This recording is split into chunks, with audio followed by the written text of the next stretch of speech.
Okay, back. And our first guest today, welcome, John Kennedy. So, Thank you. fortunately, not the original John Kennedy, right? No, Okay, not that's at all. good. No. Although that would be pretty amazing. That would be, well, we'd be the first. Right. So great. Hey, he's Well, alive. Let's not start any rumors here on Close Up on San Diego Business, okay? Elvis So- is not alive either, okay? Okay. All right. Much to your chagrin. So, anyway, well, tell us a little bit about Kennedy Pest Control. When did you get started, and tell us a little bit more. Well, it was actually started by my brother in 1986, and working out of Solana Beach, and so he just started with a phone and a phone book, and just started calling people, offering the services, and just built it from there. We went from him working in a garage out of Solana Beach to at one point we had up to 35 employees working for us. Wow. What inspires somebody, though, to get out a phone and a phone book and go into the pest control business? Well, when he got out of college back in like 1980, 81, sometime around in there, the economy was really down. And so we're from Pennsylvania. He was applying all over, and there just wasn't anything going on. He came out here. He worked at like the St. James downtown. He managed a couple of restaurants and what have you. And at the time, Terminix decided to hire some managers from outside rather than just advancing from within the corporation. And he was one of 3 or 4 in this area that they chose. And he actually started the North County office for Terminix up in there. And then after doing that for a while for them, then he thought maybe it was something he could go out and do on his own. And you do pest control and termite both, correct? We do, yes, we do, yes. Well, Yes. isn't a termite a pest? A Why termite is is there a different classification? Well, they're just all pests, but when you're inspecting a home for termites, you're actually doing a wood-destroying pests and organisms report. So what we do when we look for termites, as everyone refers to it as, we're looking for any condition around the property that could possibly destroy the wooden structure, wood framing of the building. So whether it be fungus, water, faulty grades, termites, subterranean termites, what have you. So we're just inspecting the property to help you to know what you can do to protect your investment with that. And so we just tell you what you have, where you have it, and what can be done to prevent it, or to get rid of the problem that you have, and to prevent it from coming back in. Well, it used to be kind of a stigma to see a tent on somebody's house. It meant, Meant there was a they problem. weren't. There was a problem. They weren't taking care of business, but weren't keeping their house clean. But it's not really about that, right? No, that doesn't have anything to do with it. The drywood termites that we do the fumigations for, they swarm. And so when we have a Santa Ana condition, they'll swarm out of the colony. You have 300 to 500 of them coming out at any given time. They fly to the brightest light they can find, which outside is obviously the sun, and then the wind disperses them. They have a very short window, 24 to 36 hours, to find a mate and get into a new piece of wood. If they don't, they die. And that's why so many of them come out at one time. So you see these clouds of termites out there. They're very Sounds weak like a flyers. happy hour in downtown. Yeah, pretty much so. Yes. So, so if they land on your property and they mate there on the property, get in there, get into the piece of wood, then you have a termite column. You have a termite issue. Other than possibly neighbors, are termites your number one pest in San Diego? Yeah, other than the neighbors. You must have been up on my street, Urban, if you know about It that. can be, but right now, when we first got out here, fleas was the big issue, and now it's more the Argentine ant that we're getting a lot of calls on, as far as what is going to invade the home and generate the most phone calls is the ants coming in. Now, what is it about this particular ant that makes it a problem as opposed to like an Iowan ant?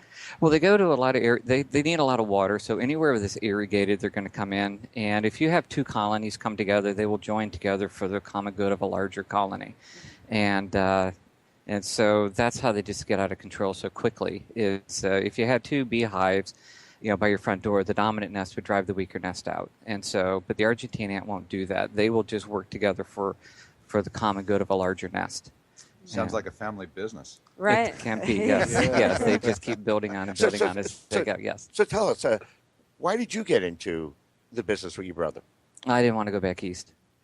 I don't want to go back, like you were talking about the polar vortex and that earlier. Yeah, I didn't want to go back into that. Right. It's hard to leave San Diego once you're It is here, hard. isn't it? Yeah, the Navy brought me out here, and as I was getting out of the Navy, that's when my brother was starting the business, and he just offered me an opportunity to work with him Well, thank rather you for than your service. to move Appreciate back that. east. Well, thank you. Yeah. Well, A family-run business. And how long have you been with them now? I got out, it's a date you don't forget, April 11th, 1988 is when I got out. So I started May 1st. of 88. Congratulations. 3:16 p.m. Yeah, I know. Yeah. Oh, he gave you a couple weeks to where you got to go and have some fun, right? I did go before home you for a little start- bit, yes, went home, saw the family, and then came back out, yes. Yeah. That sounds like a familiar story from February 3rd, 1978. So, but that's Oh, okay. something. So. Yeah. You're listening to Close Up on San Diego Business here on KFSD AM 1450 and financialnewsandtalk.com. I'm your host, Barry Waxler, here with my co-hosts, Andrea Kay and Urban Miaris, and our guest, John Kennedy from Kennedy Pest Control. So Kennedy Pest Control is really a family business then? Yes, it is, yes. So what, let's talk a little bit more about what makes Kennedy a family business other than two brothers own it. So. Well, he's the owner. I'm his general manager. So, but it is just a small family, and even a lot of our employees will I have a husband and wife that both work for me. Mm-hmm. I've had a lot of I've had a couple of brothers and sisters, a couple of cousins. So a lot of the people that have been with us have either been friends or family members for long periods of time, and so our core has been with us for quite some time.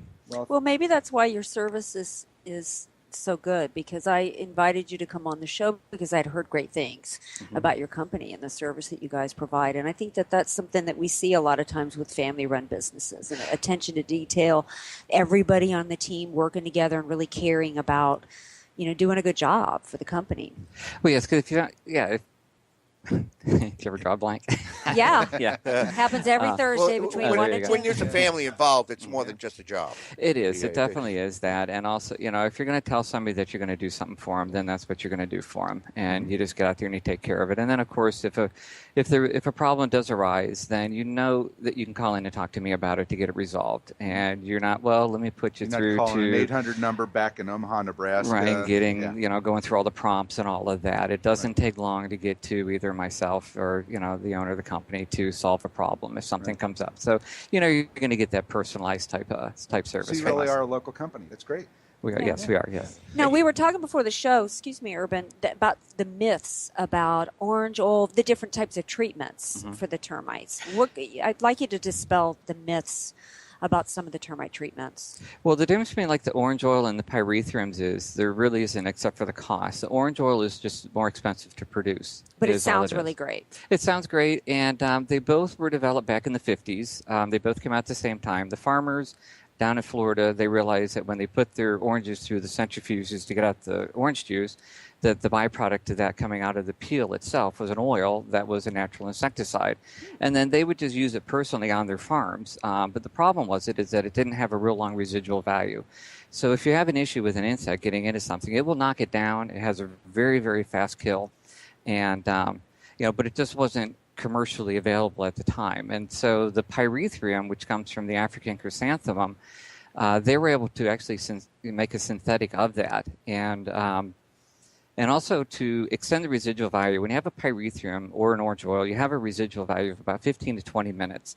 So what they've done with the pyrethrum is they actually microencapsulated it. So the actual chemical is in a microscopic capsule that adheres to the body of the insect.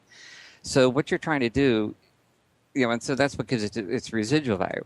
When you're trying to kill termites with them, if you look at a piece of wood that has been finished, the part that you want to bring out is the grain. You want the lines to really show. So what the termites do is they eat the softwood, which is the wood is between the grain. And so when you're doing a localized treatment, you're drilling into the wood and you're trying to hit that gallery. The gallery is generally like if you took the inside of a pen out where the ink is, okay, that's about the size of a gallery. So you're looking at a 4x4 post.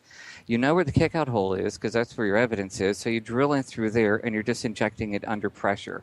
So either one of them work. As far as efficiency goes, How do you find that?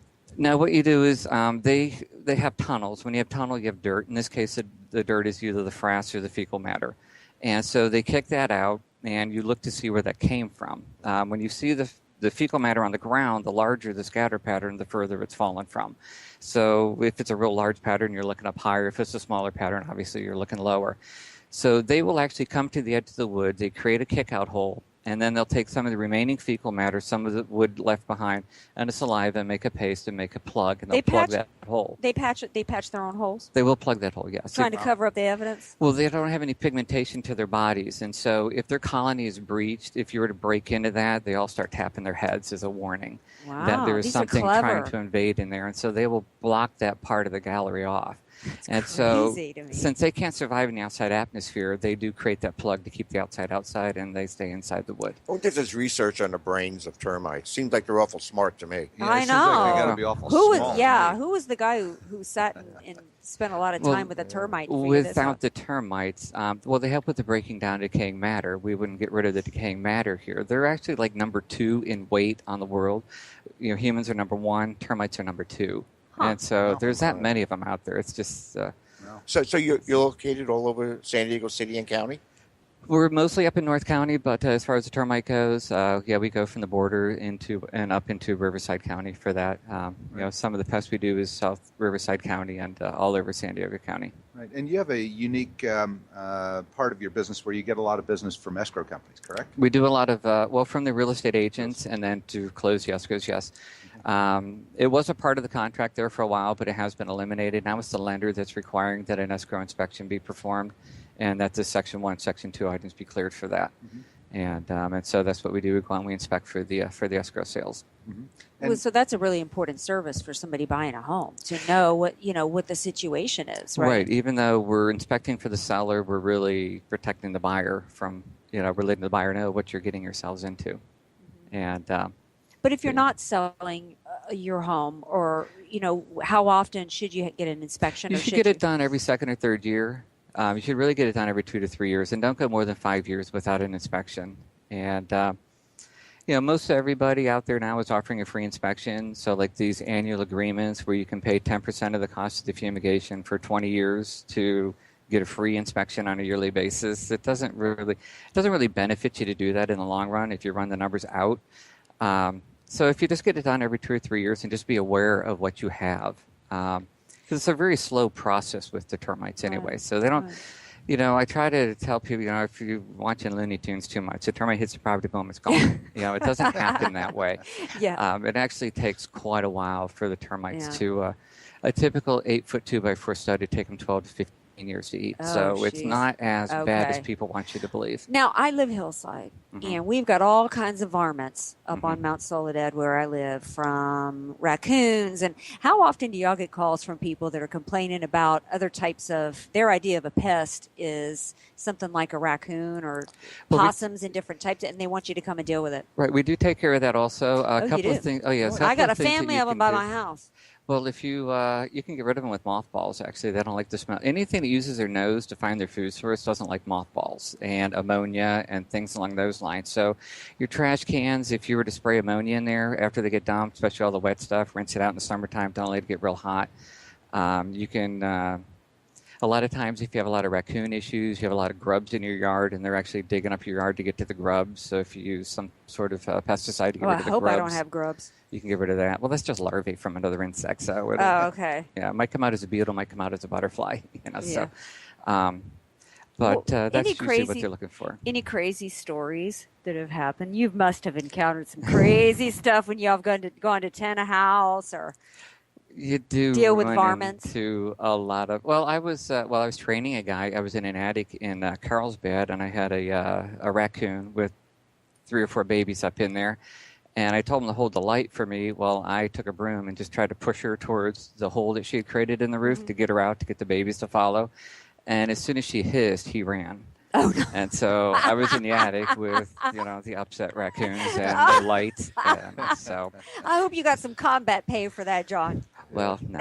I don't think people realize the small areas you guys and gals crawl into. Oh, yeah.